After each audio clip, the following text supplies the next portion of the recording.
After 6 years and 300,000 photos taken, I'm going to show you the tools and tips that the pros are using that you straight up aren't, or just are plainly underutilizing to level up your photography 100-fold. Improving your photo editing is one of the cheapest and easiest ways to get way better at photography starting today. So let's go over method 1. Stop using global contrast. I know you're holding that contrast slider right now, but please let go. Do not yank that contrast slider all the way up. It is way better to be selective with your contrast and have way more control rather than just your general contrast or your highlights and shadows. And how we do that is utilizing the tone curve. Now, you probably have already heard about this before, but it's a graph that represents your shadows, midtones, and highlights in your image that you can adjust to introduce contrast, flatten out the contrast, however you see fit. So we can add points to this graph and raise upwards to increase the brightness, or bring down to reduce the brightness. Now, what you'll often see done here is making 3 points, bringing up the highlights a little, bringing down the shadows a little, and that creates an S curve, which gives you some nice punchy contrast. But you don't need to stop here. You should add more points and slowly fine tune your adjustments based on what you're seeing in the image to really make that subject pop, or to enhance parts of the image that you think should be shown. So once you've got your curve looking really nice, you've got your contrast dialed in, you can even roll off the highlights and roll off the shadows, which is often something that people do to make their photos look a little bit more pleasing, or to like reduce distractions in the shadows, for example. So you do that by taking the very top part of the tone curve, pulling it down. That reduces how bright your highlights can actually get in the photo. Same with the shadows. If we keep it on the bottom and bring it up, we're reducing how deep our shadows can actually get. So you get this sort of faded look. Often this is used to bring the contrast in a little bit, makes it look a little bit more filmic, a little bit more pleasing to the eye. Now, when people talk about the tone curve, they sort of leave it at that. They leave it at the luminance tone curve, which is a very powerful tool in getting more out of your photos. But there's another part of the tone curve that people don't often talk about, which is the color curves. Color curves are the same concept, but they're introducing different colors into areas of your photo. So in the red color curve, if we increase the reds in the highlights, we're going to be introducing reds to the highlights, and so on and so forth. So that happens with red, green, and blue curves. Now, when you first start messing with these, you're going to drag it and your photo is going to look horrible. Absolutely horrible, and you're never going to touch it again. Now, the key here is adjusting all 3 color curves to be identical. So you can do that by looking at the in and out points on that tone curve and making them each identical.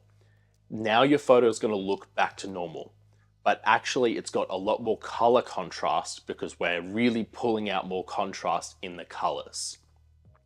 After you've done that, you can start to play with it. So you can pull one up a little bit and introduce some color and see how it affects your image. Doing this allows you to get some cool color into your photos and really stylize them without going too far.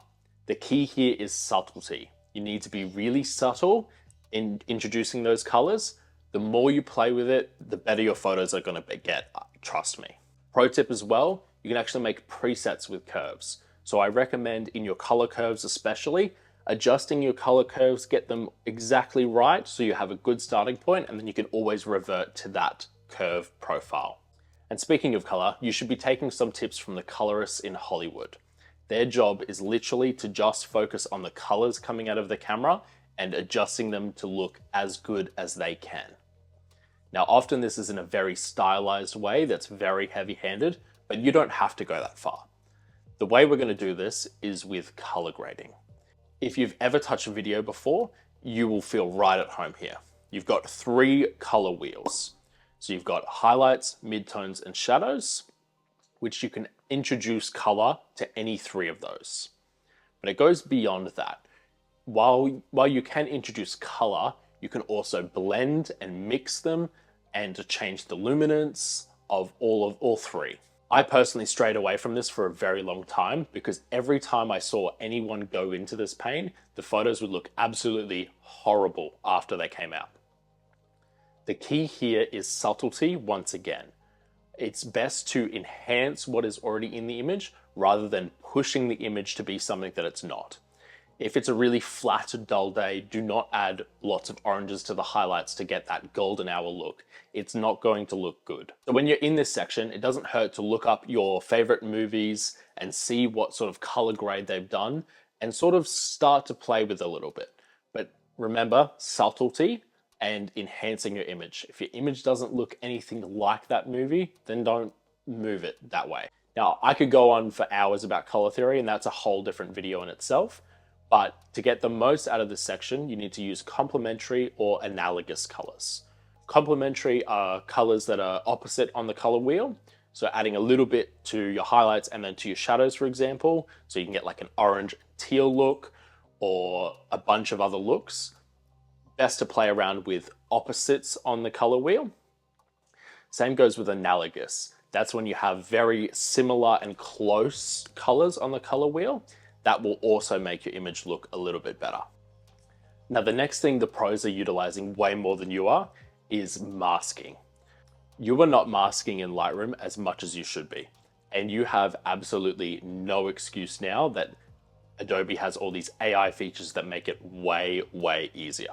Benefit of masking is you have individual control over certain areas of your photo, be that the sky or a set of rocks.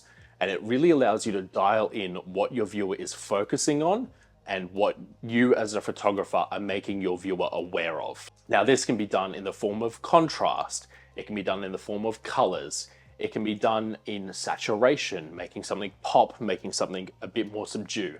There's a million ways you can do this, but you need to be using masks more and more. You need to critically look at your photos and go, does that background really work? Could the background be better if it's darker?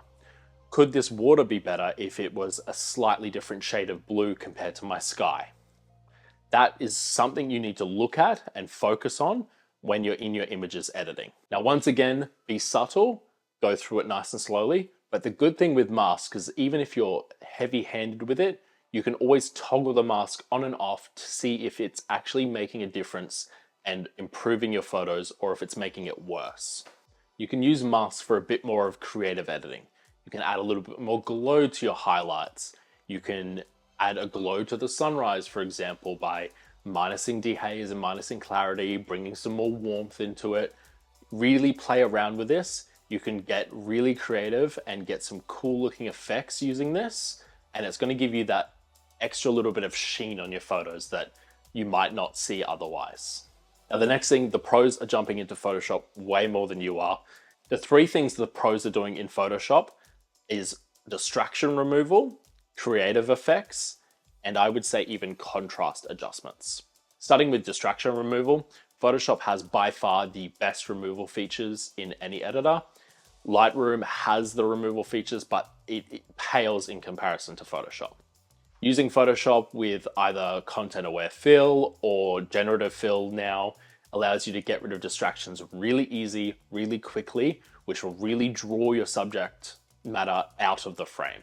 The next thing in Photoshop is creative effects. They might be adding a bit of haze to a scene and accentuating a bit of haze in the scene, or adding a bit of color here or there. There's a million things you can do. Personally, my favorite is an Orton glow effect. It gives you that soft, dreamy look and really draws your eye into the subject because generally speaking, you won't have your subject having the Orton glow or you'll have it at a lesser degree. Makes the photos look amazing. And I think something in Photoshop, if you have the time, if you've got a really good photo, is dodging and burning. Dodging and burning can really accentuate contrast and you can actually shape the light a little bit better. You can modify how the light reacts in the scene more than you can in Lightroom because you have that gradual control with masks.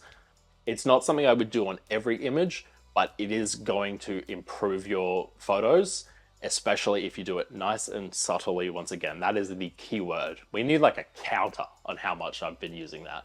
And a bonus tip here, back in Lightroom, using the calibration section in Lightroom is going to give you really good colors by increasing some of the saturation values, and moving the hues around are going to give you some colors that you can't normally get through editing in HSL or like masking and using hues.